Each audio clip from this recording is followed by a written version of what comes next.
Hey guys, Tony here with another episode of Guitar Talk, and today we're going to talk about this guitar. Now, this is a guitar that I built with the help of Musikraft, and Musikraft, if you don't know, is a company much like a Warmoth or a USA Customs, BYO, do-it-yourself, guitar mill, a company kind of like that will provide you a body and a neck according to your specifications, depending on the different options that they offer. And so for this particular guitar build project, I decided to go with Musikraft. And they did a great job for me. As you can see, it is a Strat style guitar, much like a, it has a Strat headstock here. Musikraft is licensed by Fender, so they're able to do this headstock. It looks a lot like a Charvel. It has the Floyd Rose here, but let's talk about the specs here. This one has an alder body, and I painted the alder body with a nitrocellulose paint that I got from Stumac. And I put 4 thin coats of paint on this, and what I wanted to do here is, as you can see, maybe it's a raw tone finish on this guitar, and it's I wanted to go for kind of a very classic industrial road-worn look, and so that's the vibe I was really kind of going for with this. So if that makes any sense to you. But it's just a satin and there's nothing else on it. I really wanted the wood to breathe, and I wanted it to resonate like a guitar like this would resonate, and so that's why I did that. The neck is a maple, bird's eye maple, and I have Schaller tuners on here, the German Schaller tuners on here. The Floyd nut here is a R3 nut. And as you can see, the bolts here in the back, like the old ones. The neck is, like I said, a bird's eye maple, and I don't know how well you can see this, but man, it is gorgeous. And it is a bird's eye maple. It's a 3A maple fretboard as well. And the radius of this guitar is a 12 to 16, like a lot of the new modern guitars are. And the neck profile, though, is based off of the Frankie that they have on their website. Now, the Frankie, if you don't know, is modeled after Eddie Van Halen's first guitar. So the profile is modeled after that. It's an 81 to 87, I believe. And it's a little thicker than normal, and so you can really grip it here.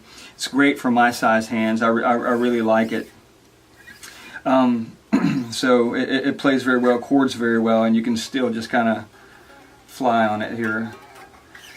So it's great, and you can just chord really good on it. It's very nice, and as you can see, it's very resonant. And I'm sitting about 4 feet from 4 to 5 feet from the camera here. So, and it's just picking it up in the room. So I don't know how well you can hear that, but it really does ring out. I'll plug it in and do some stuff later, perhaps. But anyway, so this guitar has, the neck has 22 jumbo nickel frets, 6100 nickel frets, and the fret edges, let's talk about that for a second. The fret edges on this guitar from Musikraft, they give you 3 options. 1 is to just have them squared off. 2 is to have them semi-rolled, and that's free. But the third is to have them heavily rolled, and it's like $40 to have that done. So I wanted to see what the semi-rolled felt like, and it was okay. It was definitely playable, but it wasn't to my liking, and so I had to fix this to my liking. And so I have a friend who is a master luthier who has been teaching me the ropes here with guitar building and so forth, and he really helped me do this. He works for one of the larger USA guitar manufacturers here in the States, as well as helps out with a very popular vintage company. So he helped me with these frets, and so this guitar basically feels, it feels a lot like a Friedman guitar, really. But the fret edges are rolled as nice as one of those, or a Sur, or my Kiesels, any of my Kiesels, this is on par with that as far as the feel of the frets on the neck. It's just fantastic. So, oh, and then I have the truss rod wheel here. I paid a little extra for that, and that was a must for this particular guitar. I didn't want it up here with the Floyd. Right here, that's the way to go. I really like it, and that's what really kind of makes this stick out and look like one of the new Charvels or Jackson guitars, or even I think some Fender's even doing this now. I know Music Man and many other companies are doing this, but this is great here. The Floyd Rose here is an original Floyd Rose that was black, and I buffed it out. And I don't know how well you can see that, or if it'll come into focus here. But I buffed it out with my Dremel tool, and I took it apart and put a fat brass block. It's a 37-inch brass block on there, fat brass block with a brass claw and steel springs. I have brass fine tuners on here and a D-tuner, as you can see. And it is flush mounted, so you don't have to worry about setting it up as far as it falling out of tune when the strings break, or you can you know, drop tune it and it stays fine. You might have to adjust the neck a little bit and do some tweaking, and but it works great. I've got it set up. I've played Floyd Rose guitars for many years. I'm used to them. I can take them apart and set them up very easy and very quickly. So no problem for me, especially if it's a flush mounted one. It also helps with the resonance of the guitar, in my opinion. So that's that. And then I have right here for the bridge pickup, this is actually an HH. It's just a standard humbucker and a mini humbucker. And this is a Seymour Duncan 1978, Custom Shop 1978. Phenomenal. One of my favorite pickups. These are just really awesome. And then this is a little 59.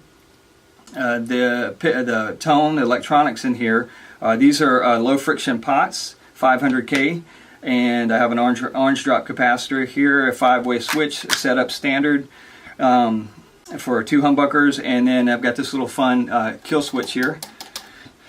That is pretty much it. The guitar really resonates and sounds great. It does come in, I weighed it, it weighs exactly 8 pounds, so it's not too light and it's not too heavy. But this thing sounds so good. This combination really worked well. I did a lot of research and was really going for a certain vibe, but this really sounds good. I have a couple of videos, 3 videos actually at this point on YouTube. One is like an 80s retro kind of just rock jam, and I use the middle position in that jam. And then another one is just doing some pretty chords and on a clean tone. And then the other one is I did Panama by Van Halen, a cover. And so you can get an idea of what I was getting out of this guitar, and I will be doing some other jam sessions with this guitar as well, and perhaps an actual review other than just this guitar talk. But you can listen to that and see what you think about some of the sounds I was getting out of it. But it does so much more than what I've already done with it as well. So I need to do a review on this guitar. But stay tuned for that. I will post links to the jam sessions in the above here, and as well as below. Oh, forgot about these. I put these little eye screws on here for I don't want to drop it here, for the strap locks, for the straps here. That's kind of what Eddie did. I initially was going to do a Frankie guitar, except I wasn't going to paint it with the stripes. I feel like if I paint the stripes, I need to play Van Halen stuff with it, and whereas that's kind of cool, I didn't want that. I wanted it to make it more my own, and so this is what I did. And so that's it. So let me know what you think about the video. What do you think about this guitar? Let me know in the comment section below. Have you ever made a guitar? You ever put a kit together? What was your experiences like, if you have? What kind of questions might you have for me? Just anything like that. Just let me know in the comment section below. And that's it. Guys, like always, wherever you are, wherever you're at, whatever you're doing, I hope it's a good one. Take care, peace, and God bless.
Bye.